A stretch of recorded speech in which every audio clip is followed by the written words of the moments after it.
Good evening, everyone. BQAGGIE here.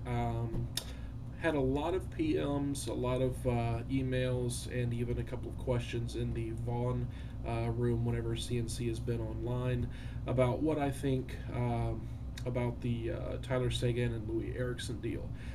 So I figured I'd just go ahead and make a video. I'll probably even be putting up a little thread, a discussion thread, up on CNC's boards.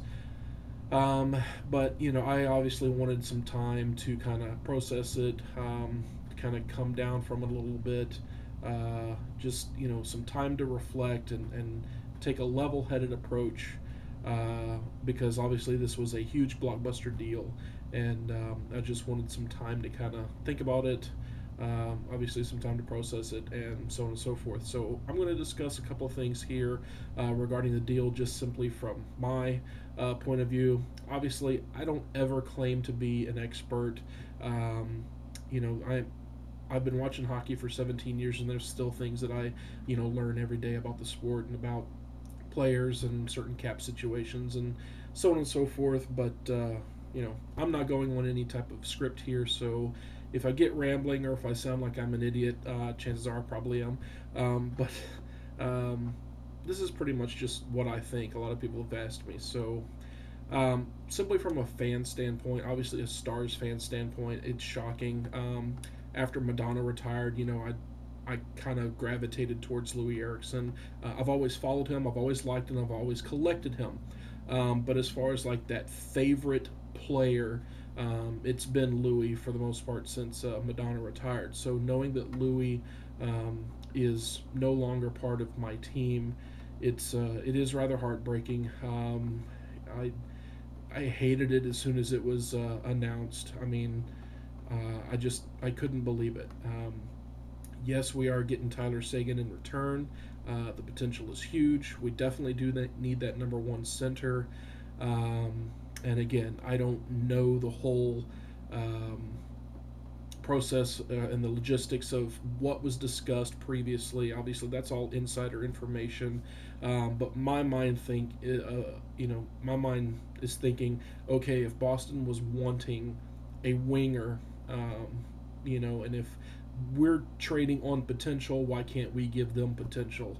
Why does it have to be Louis Eriksson? Because I'm sitting here thinking to myself, man, can you imagine a front line of Jamie Benn, Tyler Seguin, and Louis Eriksson? I mean, that front line would just be amazing. Obviously, you do have to give something in order to get something.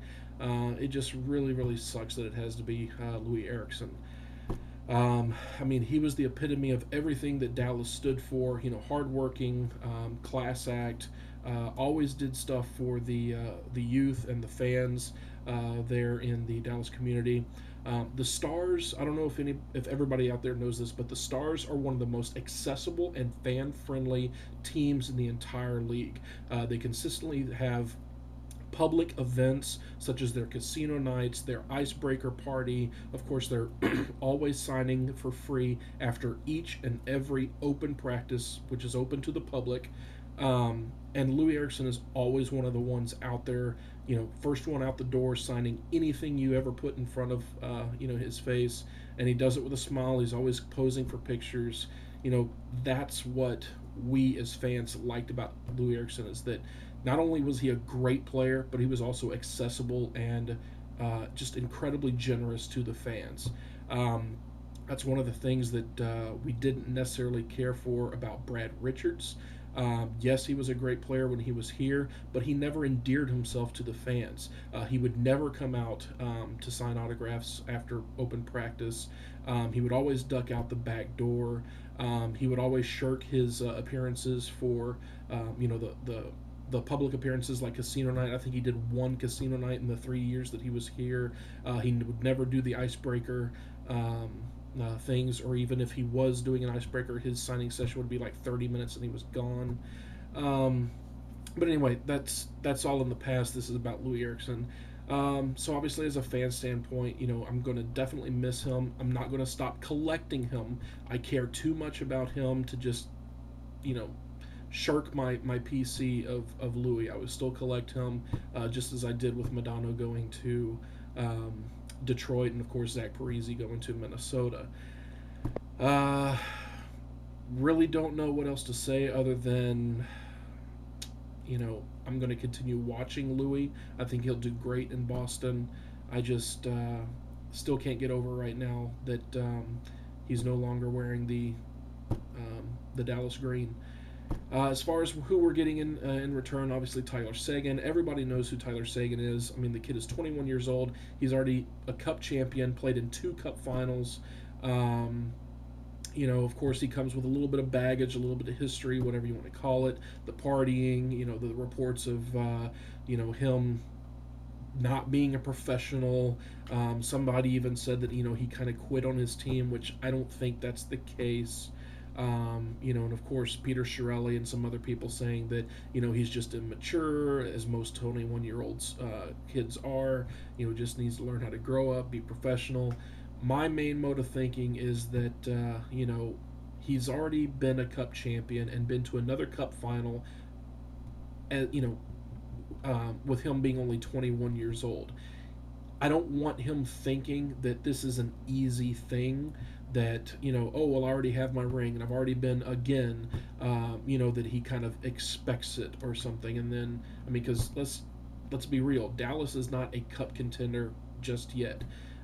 So I don't want him getting discouraged, saying, oh, well, it was easy in Boston, and I come here to Dallas, and what the hell, we can't even win, 35 hockey games or whatever.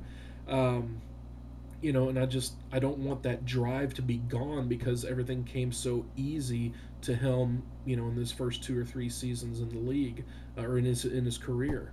But I've talked to the Plymouth Whalers PR person, who knows and knew Tyler Seguin from his time at Plymouth.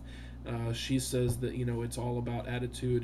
He has a great head about him. He does have a great mood, but I mean, just like with any kid, there's a level of, for lack of a better word, entitlement, and I really hate using that word. But he is a little smug, he's a little cocky, and he just expects things to happen for him. So hopefully that doesn't get him down, because Dallas is just not on the verge of hoisting the Cup just as of yet. Obviously, I do want that superstar center. This is the superstar center that we've been coveting for quite some time. So based on the potential, I can only like it. You can't help but like it. Again, I'm not going off of any script. I'm probably rambling and not making any sense and not even validating my points or even making any points. Bottom line is, I hate to see Louis go. It sucks if he wins a Cup in Boston. I mean, yes, I care about Louis to see him get a ring. It just obviously just stings that it won't be in Dallas, because, even when Nieuwendyk was here, and just everything from Louis breaking into the league and all the history and stuff, people were saying, oh, well, these are the core group of guys that we want to build around, so on and so forth. And unfortunately, Louis is just not going to be here anymore. But other than that, I'm ecstatic that we get Tyler Seguin. I'm not going to collect him because his cards are already rather expensive. Some people are saying that the prices of the cards will go down now that he's in Dallas. That still doesn't bother me, or still doesn't matter to me. I couldn't care less. His ink is terrible. So from a collector's standpoint, it's just somebody I will not be adding to my PC unless it's part of a set that I'm building. But that's it. I've had an opportunity to kind of process and think about the trade.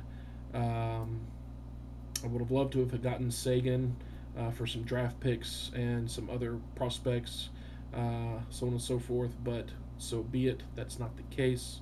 Louis moves on. We get Tyler. And we'll see how it goes. I'm really excited about what Jim Nill has done thus far, and I can only hope that more good things are coming. But those are the answers to the questions you have asked me. So I'm going to go ahead and leave the comment bar below for you guys to comment on the video, and I will throw up the thread on CNC. But thanks for tuning in, and if you have any Louis Erikssons, please let me know, because I will still collect them. So take care. See you on the flip side.